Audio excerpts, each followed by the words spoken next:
This channel does not promote any violent, harmful, or illegal activities. All content provided by this channel is meant for an educational purpose only. আর এবার একটা ছবি আপনাদের সামনে তুলে ধরবো। জাতীয় সড়ক আর তার ঠিক পাশেই দুই দাঁতালের মধ্যে তুমুল লড়াই। দেখুন সেই ছবি। রাস্তা ছাড়ো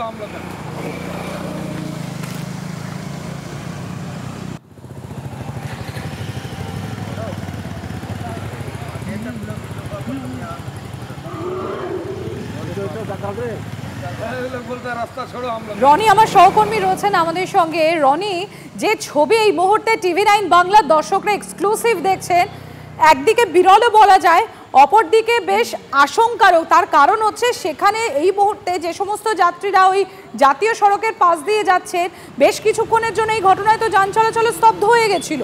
এখন কি পরিস্থিতি স্বাভাবিক হয়েছে? বনকর্মীরা এসছেন সেখানে? সম্প্রতি একদমই তাই। দেখো, এই মুহূর্তে কিন্তু সেখানে বনকর্মীরা পৌঁছেছেন। তোমাকে বলে রাখতে চাইবো, কিছুদিন আগে ডুয়ার্সে যে বিপর্যয় নেমেছিল, তার ফলে নদীর জল ঢুকে পড়েছিল গরুমারা, ডায়না সহ বিভিন্ন নদীতে, এবং রীতিমতো বিপন্ন হয়ে পড়ে বন্যপ্রাণীরা। এখনো বেশ কিছু জায়গায় জল রয়েছে, তাই স্বাভাবিক কারণে এলাকার মানুষ মনে করছেন যে হাতির দল মাঝে মধ্যেই রাস্তার পাশে চলে আসছে উঁচু জায়গাতে। ঠিক তেমনি বানারহাট থেকে নাগরাকাটাগামী যে জাতীয় সড়ক, একদম ডায়না সেতু সংলগ্ন এলাকা, সেখানে প্রায় 25টি হাতির একটা দল শাবক নিয়ে সেখানে চলে আসে, এবং সেখানে দুই দাঁতাল হাতির মধ্যে তুমুল লড়াই শুরু হয়, এবং তাদের লড়াই এবং তাদের চিৎকারে এলাকার মানুষজন জড়ো হয়ে যায়। সেখান দিয়ে যে সমস্ত পর্যটক বা সাধারণ মানুষ যাচ্ছিল, তারা দাঁড়িয়ে সেই ছবি ক্যামেরা বন্দি এবং মোবাইল বন্দি করতে শুরু করেন। ইতিমধ্যে হাতির দলকে তাড়িয়ে জঙ্গলে ফেরাতে সক্ষম হয়েছে বনকর্মীরা, তবে আতঙ্ক রয়েছে এলাকার মানুষের মধ্যে। সম্প্রীতি। ধন্যবাদ রনি। আর এবার দীঘার একটা খবর আপনাদের সামনে তুলে ধরি। দীঘামুখী যাত্রীদের দুর্ভোগ অব্যাহত কেন? কালভার্ট ভেঙে পড়তেই স্তব্ধ 116 বি সড়ক। দীঘা পৌঁছতে হচ্ছে 55 কিলোমিটার ঘুরে। দীঘা পৌঁছতে হচ্ছে 55 কিলোমিটার ঘুরে। বলাই বাহুল্য দুর্ভোগে যাত্রীদের দুর্ভোগ। কনিষ্ক আমার সহকর্মী রয়েছেন আমাদের সঙ্গে। কনিষ্ক, ইতিমধ্যেই তো কালভার্ট ভেঙে পড়েছে, যে খবর, যে ছবি আমরা তুলে ধরছি, সেই কালভার্ট ভেঙে পড়ে সেই ধ্বংসাবশেষ সরানো হচ্ছে, কিন্তু পরিষেবা কবে থেকে স্বাভাবিক হবে, কতক্ষণ লাগবে, কিছু কি এখনো পর্যন্ত জানা যাচ্ছে? কারণ দীঘা পৌঁছতে হলে তো প্রায় 55 কিলোমিটার ঘুরতে হচ্ছে। দেখো সম্প্রীতি, কার্যত একটা ভালো খবর দিয়ে রাখি প্রথমেই, কারণ আমি যেখানে ঠিক দাঁড়িয়ে রয়েছি 116 বি জাতীয় সড়ক, আর এই কালভার্টটাই কিন্তু গতকাল ভেঙে পড়েছিল, যেটা পুরনো স্ট্রাকচারের অর্থাৎ ইটের স্ট্রাকচারের উপরে এই জাতীয় সড়কে এক্সটেনশন করা হয়েছিল।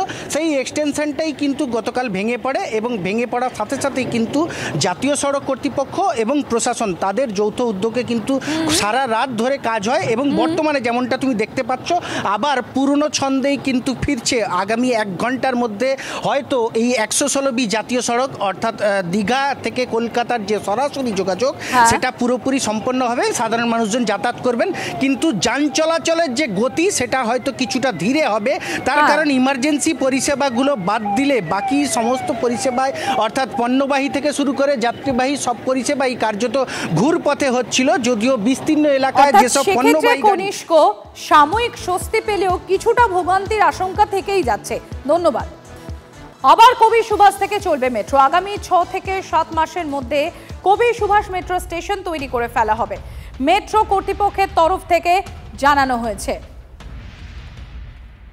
সায়ন্ত রয়েছেন আমার সহকর্মী আমার সঙ্গে। সায়ন্ত, তাহলে 6-7 মাসের পর আবারও কবি সুভাষ মেট্রো স্টেশন থেকেই মেট্রো চলাচল শুরু হয়ে যাবে? একদমই সেই বিষয়টি নিশ্চিত করেছে কলকাতা মেট্রোর জেনারেল ম্যানেজার। তিনি যেটা জানিয়েছেন যে সমীক্ষক সংস্থা বা যাকে সার্ভে করতে দেওয়া হয়েছিল, তারা ইতিমধ্যে রিপোর্ট জমা দিয়েছে, এবং আগামী সপ্তাহ থেকে জোর কদমে কাজ শুরু হয়ে যাবে। ইতিমধ্যে বেশ কিছু কাজ এগিয়েছে, এবং সেই কাজ জোর কদমে শুরু হয়ে যাওয়ার পরই কিন্তু আশা করা হচ্ছে 6-7 মাসের মধ্যে কবি সুভাষ মেট্রো স্টেশন, যেটি মূলত উত্তর দক্ষিণ করিডোরের প্রান্তিক স্টেশন, সেই কবি সুভাষ মেট্রো স্টেশন নতুন করে তৈরি হয়ে যাবে, এবং পরিষেবাও শুরু করে দেওয়া যাবে বলেও মেট্রো জেনারেল ম্যানেজার নিশ্চিত করেছেন। একই সঙ্গে যে ক্রস ওভার নিয়ে সমস্যা চলছে শহীদ ক্ষুদিরাম মেট্রো স্টেশনে, সেটাও আগামী সপ্তাহের মধ্যে সমাধান হবে। তাতে অনেকটা সমস্যার সমাধান শুধু হবে না, গাড়ির গতিও বা মেট্রো রেকের গতিও বাড়বে বলে আশাবাদী মেট্রো জেনারেল ম্যানেজার। তবে এই খবরে স্বাভাবিকভাবেই স্বস্তির নিঃশ্বাস ফেলছেন সাধারণ যাত্রীরাও। একেবারেই, অনেক ধন্যবাদ Sayanta. We are trying to expedite it. It's a difficult work. We are trying to expedite. We estimate that it will take 6 or 7 months. And before that, we'll put the crossover and do this. These are technical things. Not worry, but to understand the timeline, maybe it will take 6-7 months. সুবিধে তো হবেই, কেন এখন বেশিরভাগ মানুষই metro travel করছে, ঠিক আছে, কেন কি এটা ফাস্টেস্ট ওয়ে আমাদের কাজে যাওয়ার জন্য, তো সুবিধা তো হবেই। অবশ্যই অবশ্যই, যারা আমরা তো মেট্রোর উপর ভরসা করেই আসি, আমি মেদিনীপুর থেকে আসি, মেট্রো না চললে তো আমরা একদম মানে সময়ে পৌঁছতেই পারবো না। মেট্রোর এত সুন্দর ব্যবস্থা, যাতায়াতে খুব আমাদের জন্য খুবই দরকারি এটা। জোকা এসপ্ল্যানেড মেট্রো প্রকল্পের সুড়ঙ্গে খনন কাজ শুরু করলো টানের বোরিং মেশিন দিব্যা। জমি জটিলতা কাটিয়ে গত জুলাইয়ে মাটির নিচে খনন কাজ শুরু করে টানেল বোরিং মেশিন দুর্গা, আর এবার দিব্যা। এবার দ্বিতীয় টানেলে সেখানে বোরিং মেশিন দিব্যা কাজ শুরু করেছে। দুর্গা নামে টানেল বোরিং মেশিনটি কাজ শুরু করেছিল, তা প্রায় 150 মিটার পর্যন্ত সুড়ঙ্গে খনন কাজ করে এগিয়ে গিয়েছে। আগামী 2026 সালের জুন মাসের মধ্যে, অর্থাৎ আগামী বছর জুনের মধ্যে ভিক্টোরিয়ার নিচ পর্যন্ত মাটির খননের কাজ শেষ হয়ে যাবে। আর ওই বছরই ডিসেম্বর মাসে, অর্থাৎ আগামী বছর ডিসেম্বর মাসেই পার্ক স্ট্রিট মেট্রো স্টেশনকে জুড়ে দেওয়া হবে, জানানো হয়েছে রেল বিকাশ নিগম লিমিটেডের তরফ থেকে। ये अभी करीब 2.65 किलोमीटर्स का अप्रोक्सीमेटली टनल बोरिंग होगा।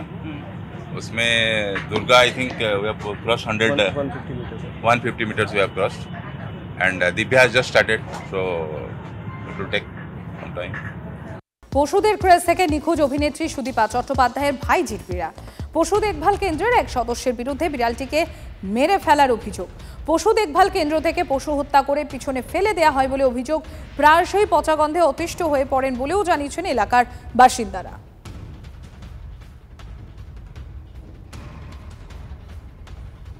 মৌ, যার নামে এই পস্টেল, যে এটার ওনার, তার ব্যবহার অসম্ভব মিষ্টি, এবং এখন এআই জেনারেটেড ছবি না কি জানি না, আমাদের দুজনকে ওরা যা ভিডিও পাঠাতো আপনার মনে হবে ওরা স্বর্গে আছে। যখন পুলিশ এটার মধ্যে ইন্টারভিন করে তখন আমার কাছে মেসেজ আসে যে আপনি আপনার মায়ের কুকুরটিকে নিয়ে যান, আমরা পস্টেল বন্ধ করে দেব।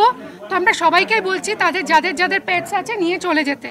আশেপাশের বাড়ি থেকে প্রতিবেশীরা চিৎকার করে বলতে থাকেন আপনাদের বেড়ালকে মেরে দিয়েছে। বাড়ির মধ্যে কবর বানানো হয়েছে, কখনো বলছে 5 জনকে, কখনো বলছে 7 জনকে, ওখানে সব আমাদেরই কুকুর আমরা এখানে পুঁতে দিয়েছি, হুইচ ইজ অলসো ইলিগাল। মুগুর দিয়ে মারা হয়, ব্রিডিং করানো হয়, বাচ্চা বিক্রি করে দেওয়া হয়। এদের ওপর মানে নির্মম অত্যাচার করে। আমরা যেহেতু পাশের বাড়িতে থাকি, কি হারে পেটায় এদেরকে আমরা নিজেরা দেখতে পাই, এবং আমি একজন পেট প্যারেন্ট, আমার বাড়িতেও পেট আছে।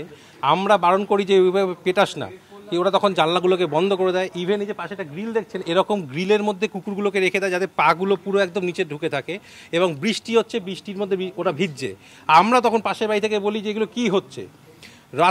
রোদের মধ্যে, এই চূড়ান্ত গরমে রোদের মধ্যে ছাদের ওপরে 20 থেকে 25খানা কুকুরকে ছেড়ে দিয়েছে, এবং ওই ওপরে যে এসির যে আউটটারটা আছে ওইটার নিচে 20 জন ঢোকার চেষ্টা করছে, এবং খেতে পর্যন্ত দেয় না।